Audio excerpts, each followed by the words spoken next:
Hey y'all, welcome to Ash Happy Now. Today we're gonna talk about something that's not really happy, but I think it's relevant. I want to talk about depression, and I want to talk about self-care versus self-soothing and where things are at.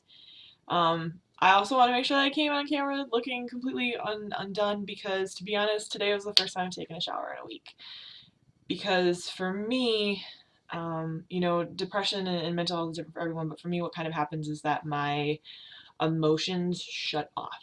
It's like I start to become so overwhelmed by an emotion that I disconnect until I just don't. I just kind of turn off until somehow I can manage or work through what I'm feeling. And I think I was really overwhelmed this weekend, in both a good and a bad way. But I also think part of the reason, if you watch the video from this past weekend, like, it looks like I'm having a great time, and I did, but things just sort of crashed together, and I don't know how to handle them. And so for me, what happens is I just sort of shut off. I stop feeling things. I kind of go on autopilot. I'm not always great at certain kinds of self-care. And so I think it's really important that we also talk about the difference between self-care and self-soothing. So self-care I see more as like the habits you get into to keep yourself well. And so that's hygiene. Because I know for me, like, I avoided doing that because just the idea of how much work it is to wash my hair, of just standing in the shower, just standing for that long of a period of time and taking care of myself was overwhelming and emotional for me. Like, I couldn't. So I made myself today. I came home and I took off my nail polish. I washed my face. I did a face mask just to kind of just feel like I was doing something extra to take care of myself. And I made myself shower, and I do feel better. Like, that's the really crappy thing, is when you're so overwhelmed and you're so just cracked that you can't do things that you know will make you feel better. Um, Other things I do for self care is I have a chronic pain issue with my right shoulder, and I go get massage once a month. Actually, right now my back and my neck are so tense because I'm so overwhelmed right now that I'm actually going back. I had one Monday. I'm going back in 2 weeks because my neck still hurts, like just right here on the back of my head. I can feel it. It radiates down my back. I can't turn my head to the left right now. So like when I'm trying to back out of my driveway and look left to see if a car is coming, it actually hurts to the point where I make a verbal sound. But I know that I have to do that. I know I have to take care of myself. But I also know that at some point, self care only gets you so far. Self care gets you to keep existing every day, and self care gets you to be semi functional in your life. Like, I know right now I'm eating terrible. Like, I have no motivation to cook. I have no motivation to do anything, and I don't trust my husband in my kitchen. He's gonna break my kitchen. So I know I'm not doing that. Like, I know there are self care things that I'm not doing. I'm not taking very good care of myself right now. But on the other hand, I also know that this has only been going on for about a week. There's a curve, you kind of go, well, it's more like this, but it's sort of like this. So, like, I know I'm sort of on the big downsweep right now. I think I've caught myself early enough that I should be able to go back on the up once I get through the rest of this week and I get through funeral and everything else I'm processing and everything I'm struggling with right now. So I also know, though, that when I start to move away from feeling emotions, like, it really is, I don't feel anything. Like, on an intellectual level, I know I love my husband and I should feed my body and feed my cat and do those things. I don't I don't feel them. I don't have emotions.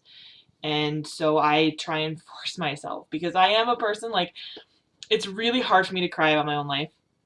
It's really hard for me to, like, let those gates open and cry about my own life. Like, it's like I start to get towards that feeling and, like, crying about and, like, being overwhelmed, like, no, no, no, you're not allowed to do that. And that's when the emotions turn off. So I keep sort of a list in my head of things that make me cry, and that's sort of also my self-soothing behavior. So, like, I know I have music that I listen to that can kind of put me in a better mood or level me out. I have a whole playlist of it. It's literally called Your Grumpy Fix It. It's a lot of different kinds of songs that are supposed to just keep me upbeat, keep me cheerful. Um, if I'm not singing along to music, I know things are really bad. And I did sing along when I did sing in the shower today, so I know I'm doing okay. But I also know that, like, I feel like I can't breathe. And I know part of that's because I'm just choking everything down right now, so I do things to make myself cry. So the two things that always work, and one is a thing that I use a lot of the time, like I go to this a lot. The other one is like the big red panic button. You don't do this unless you absolutely have to. And to be totally honest with you, I am at big red button mode. Um, both of these things are Doctor Who related, clearly. So when I really need to cry, and actually I'm gonna cry talking about it. I know right now this is a good thing. I watch The Silence in the Library and The Forest of the Dead. I think it's, what would that be, season 4, the Donna season. And it's the first time that the Doctor meets River Song. It's the last time River Song meets the Doctor. And every time I get to the end of that, I crack a little bit and I cry, and I know that I need that right now, so I'm gonna do it. But the other one is The End of Time, which is when um, Ten's sign off from the series. Oh, I'm gonna get through this. I can do this. Like literally, Ten's last line. If you say that to me, I get emotional. I get emotional. I like well up with tears, and so I'm at a point where I think I need to go. I think I need to go through that right now, and I think that I'm gonna go, and I'm gonna watch David Tennant say I don't want to go, and it's gonna be okay, and I'm gonna cry a lot. But I feel like that's where I'm at.